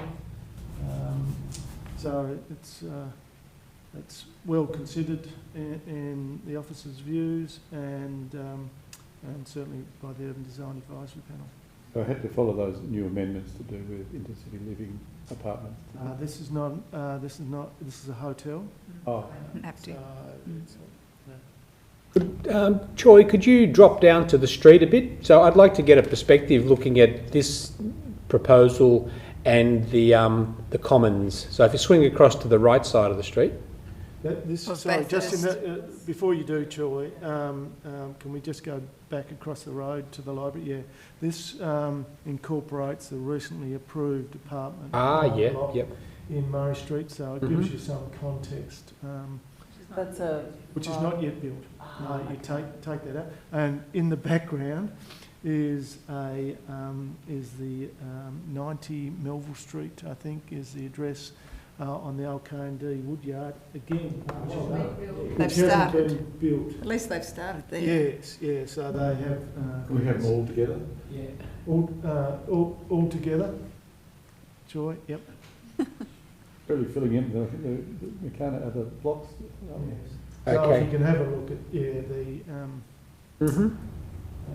So construction house, from then the commons. Yeah. Thanks, Troy. And can we go to the other end and look back?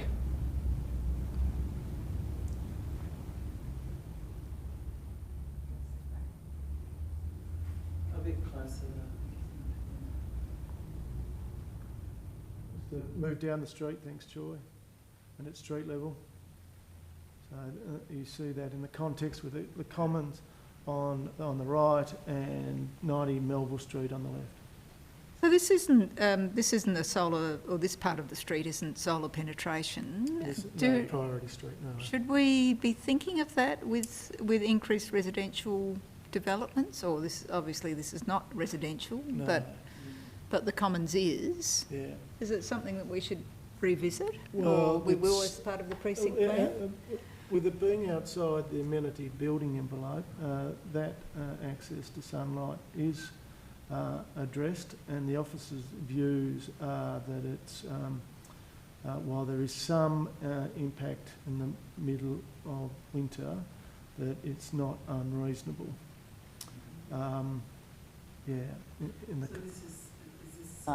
Can we look at the sun diagrams of the impact on the commons people's, does it actually affect their living areas at all or not?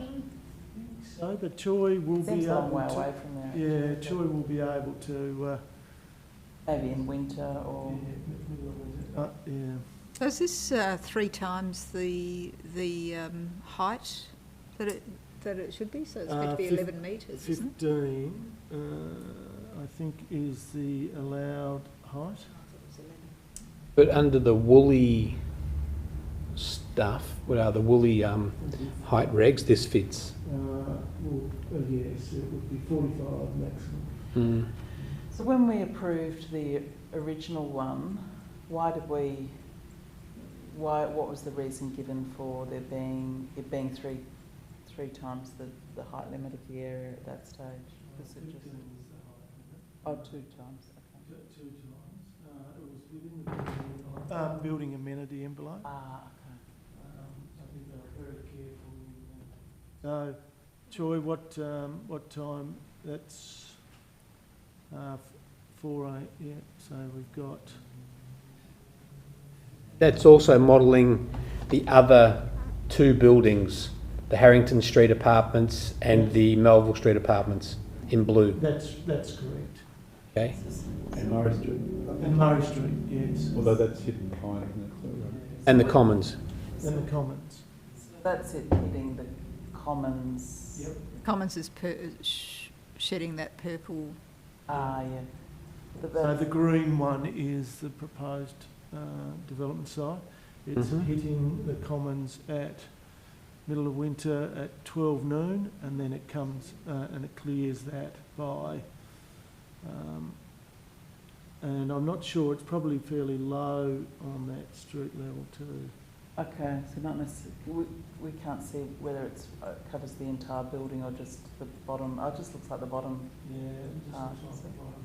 That is set back a fair way, isn't it?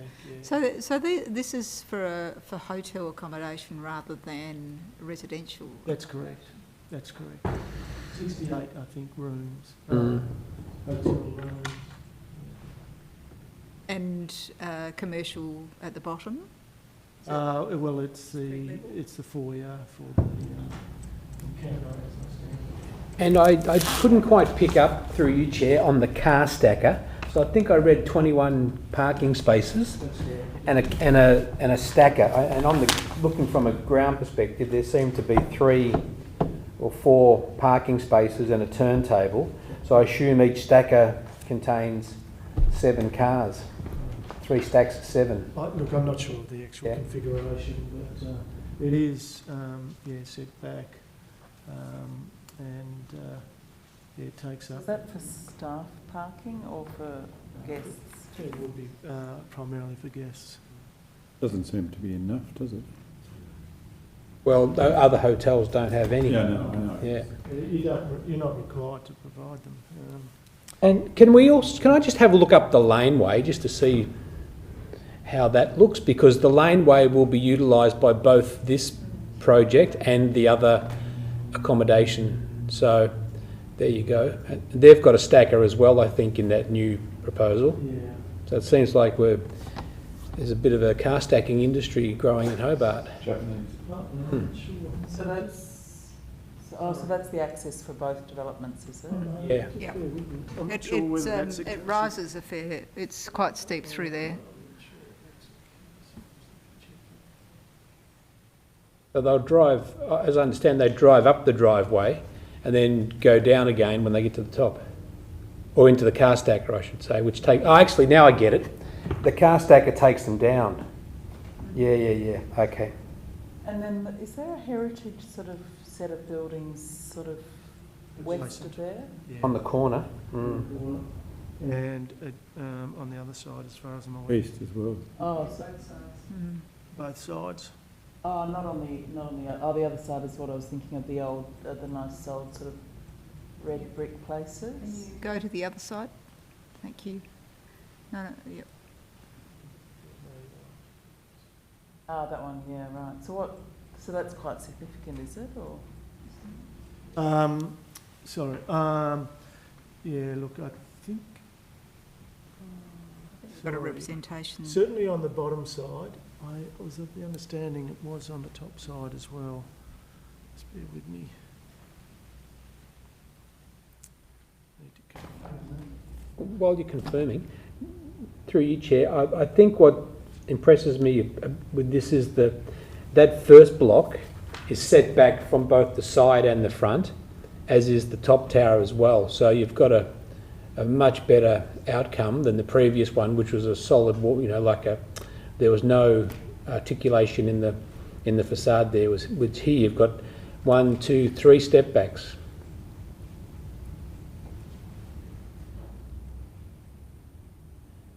And the boxy thing at the top, is that the plant?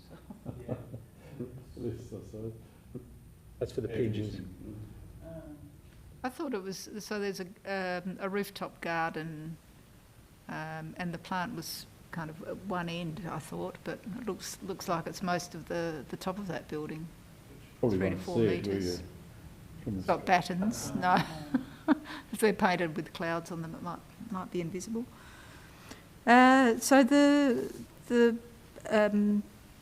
Urban Design Advisory Panel had quite a lot of input into this, and it says that the panel believes that consideration should be given to a different colour and possibly material treatment for the Art Deco facade and podium, and the provision of significant public benefit and civic amenity should be considered. So is there any conditions that were provided in relation to those? Yes, there are, certainly, about building materials and colours to my satisfaction, so that is covered. I think. What would that be, do you think, Director? Sorry. What Well, colour? I think that they were taken with the substantive, the new element. I think that there were some issues around the. I think a large concern was ensuring that what was proposed was actually what got built, which can be an issue, as we know, and also around the treatment of the Art Deco building from that quote. So we'll need to consider that and maybe consult with UDAP in relation to that matter. So that you'd envisage that you would get further information and then you'd consult with the chair of UDAP to see whether that sort of met. Yeah, that's not unreasonable.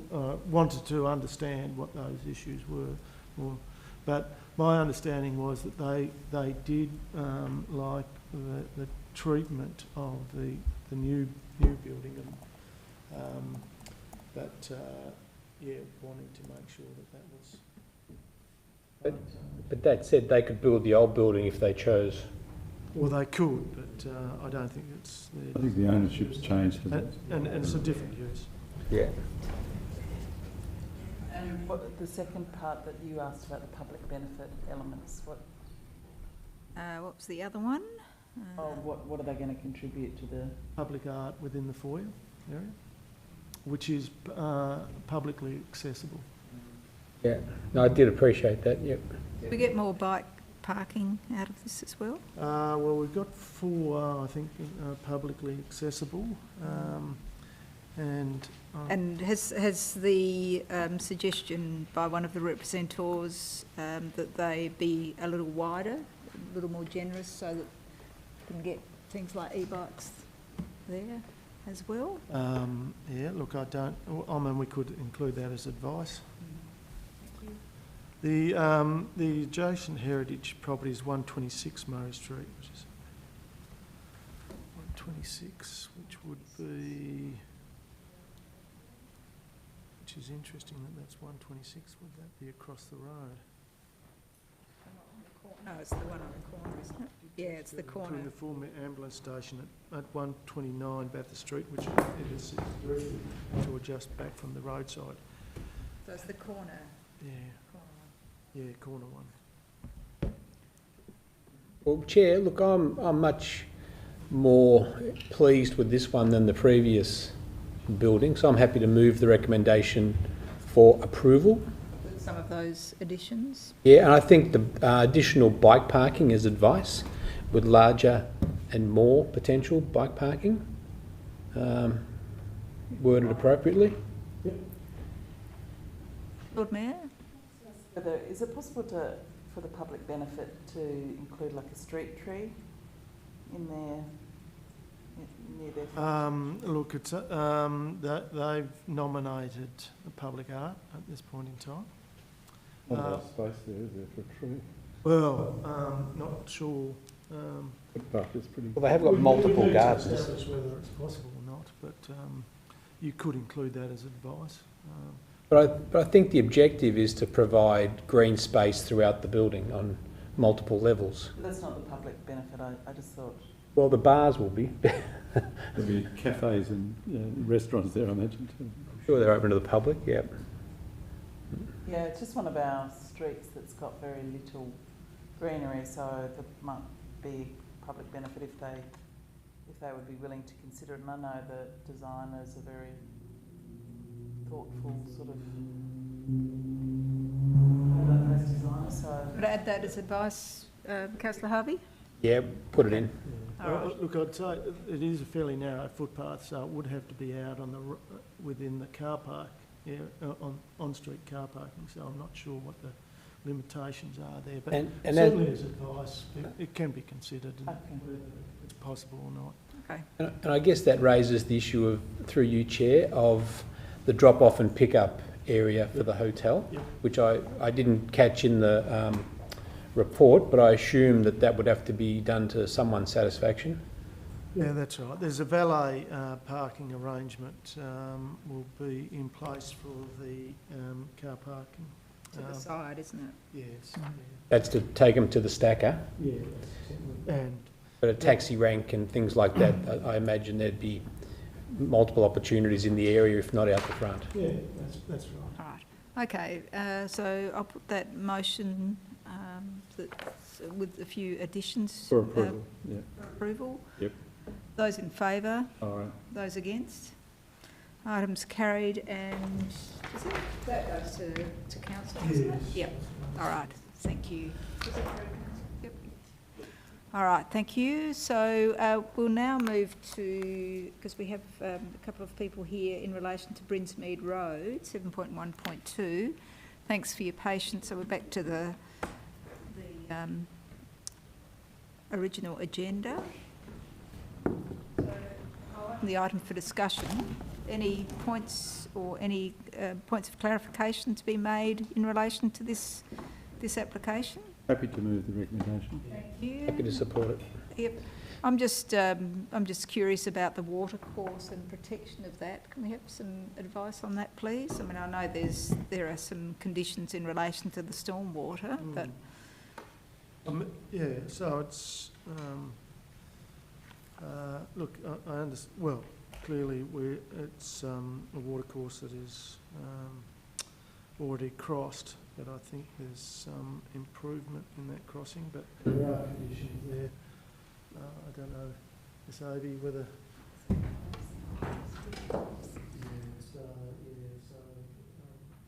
SW5, I think, is the key condition that provides some safeguards around that. And just in relation to the fencing, I know there was a specific request to keep chooks in on one side, but there was somebody else who wanted to have free movement of wildlife through the area as well. Have we kind of got the best of both worlds with the conditions? Yeah, it is advice. I mean, that's a boundary fences matters unless they're over a certain size. Okay, so it's entertain. Fencing is along the northern and western boundaries to a height of 1.8 metres with an unbroken solid paling, so the wallabies will have to jump pretty high for that. Okay. But Chair, just a brief comment. It does seem to be quite a well-considered proposal, because it's not made up of McMansions, you know, like all these dwellings seem really quite modest and well positioned on the land to get good outcomes without removing any vegetation. So reading through the the proposal, I did think it was actually really well constructed. There is some removal of some vegetation. Yeah, Katoni Asta gets it, yep. Look, just if I may. Yes. Chair, look, I think they have gone to some effort to locate these buildings sensitively, so I do. Yes, I commend the architects and the proponents here, yep. I don't know whether I agree with, there's a few, isn't there one with 3 bedrooms, an office, 2 bathrooms? Yeah, that sounds... But not a 5-car garage. No, 2 parking spaces. Yeah. And it is close to public transport and shops, those amenities. Lord Mayor. Sorry, I haven't read this one because I didn't know it was going to come, but I'm just wondering whether the zoning, how many properties could have been put here?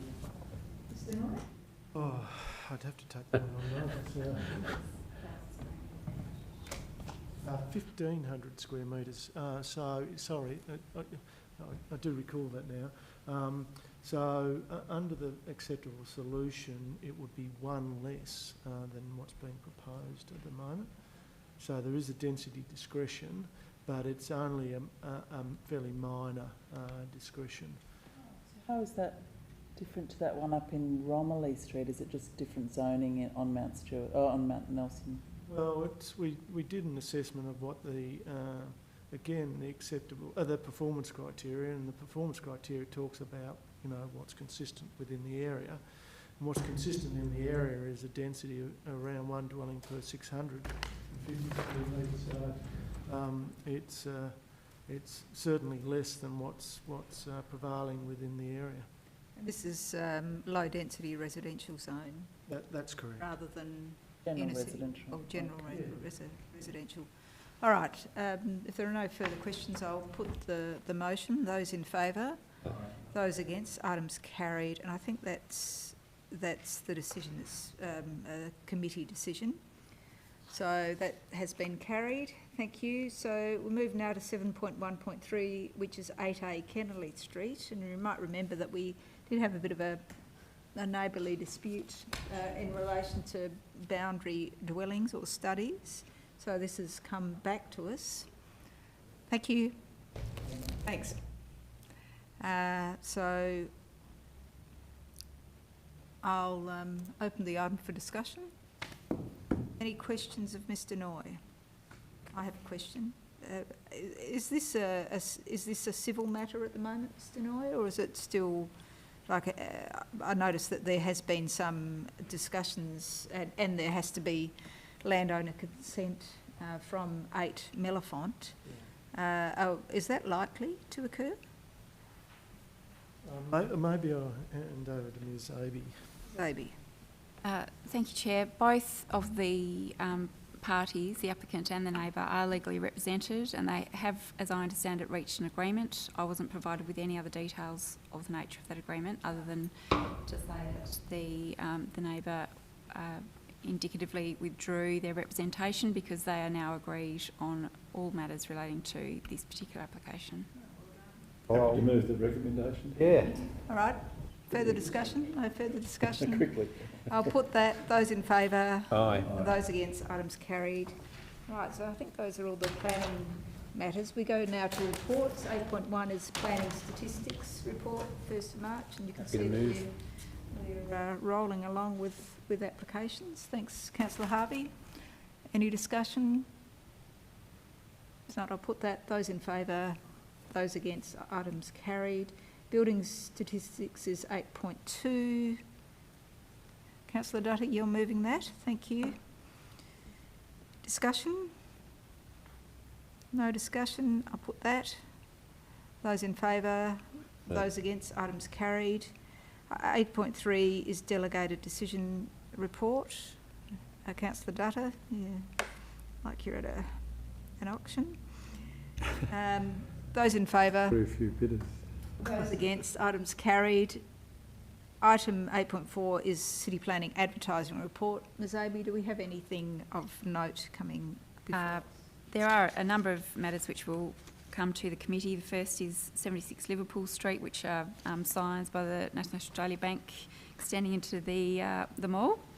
And there's also one for 16 Romley Street, which will come to the committee due to the number of representations, which is 4 as I understand it. Other than that, no, none of the items are of any particular interest. Can I have somebody move that? Well, maybe to the people who put them up. Apart from them. But there's still a significant number, aren't there? Amazing, the dwelling prices, they've quoted their building costs in West Hobart around about 700 to 800,000 just for a single dwelling. That's amazing. So Broughton Avenue's not likely to come to us? It's 2 multiple dwellings there? That has been a location that has had some interest from neighbours, but we'll wait and see. Yep. And only 2 visitor accommodation. Yeah, it's interesting that they are showing up again. Mm. So they don't come to us automatically, do they? No. 3. Right. So who's moved this? I'll move. Oh, thanks. Unless, Those in favour? Aye. Those against, items carried. We have question 9 is responses, item 9 is responses to question without notice. Lord Mayor, you want to move that? Sure. Thank you. We had the same question It's the same question, just phrased differently, I think. every month or so, I think. Hopefully we've got it covered. Yep. I think so. It's on the if they wall. come back from leave, you might have a question again, don't worry. Maybe. All right, those in favour? Aye. Those against, items carried. Item 10 is questions without notice. Are there any questions without notice? I've got a couple, because Thank I never you. come to planning, sorry. One is related to the Mount Stewart Road, the controversial site. 5 that is Mount Stewart Road. Before townhouses.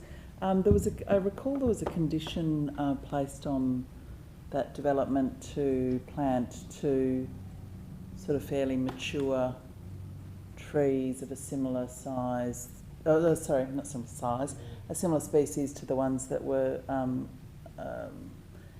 unlawfully taken down.